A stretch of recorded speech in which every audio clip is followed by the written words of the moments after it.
Hello friends, नमस्कार सर्वांना. तुमचे स्वागत आहे कीर्ती फूड्स मोमेंट या चॅनेलवर. आज आपण बनवणार आहोत कांद्याची पात, हिरवीगार अशी कांद्याची पात. येथे मी ही कांद्याची पात 3-4 वेळा पाण्याने स्वच्छ धुवून घेतली आहे. तुम्ही बघताय ना, बघत राहा. अशी ही हिरवीगार कांद्याची पात पाण्याने स्वच्छ धुवून घेतली आहे.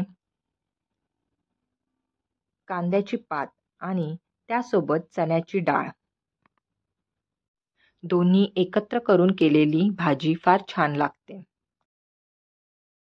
येथे मी 4-5 तास भिजत घातलेली चण्याची डाळ घेतलेली आहे. ही चण्याची डाळ येथे चांगली भिजलेली आहे.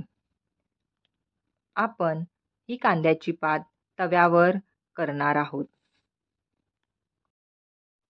तव्यावर केलेली कांद्याच्या पातीची भाजी चवीला फार छान लागते. म्हणून आपण येथे ही भाजी तव्यावर करणार आहोत. ही भाजी करताना येथे कांद्याची पात आणि चण्याची डाळ हे 2 मेन सोर्स आहेत या भाजीसाठी.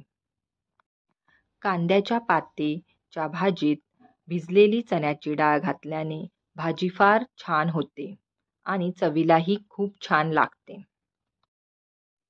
चला तर मग रेसिपीला सुरुवात करूयात.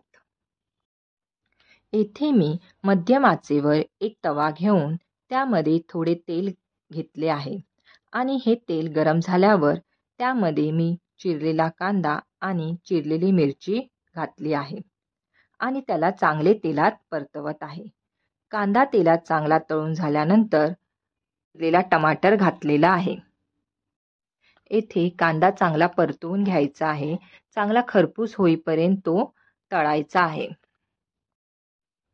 साधारण चांगले 4-5 मिनिटे तरी कांदा चांगला तेलात परतून घ्यायचा आहे.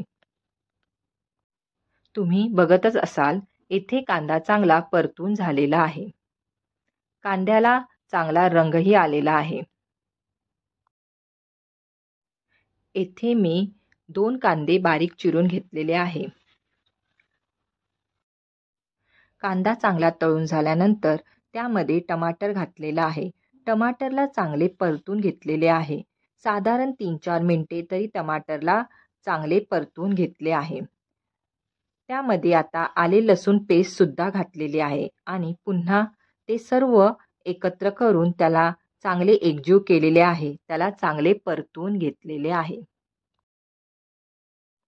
अशा प्रकारे येथे कांदा आणि टमाटर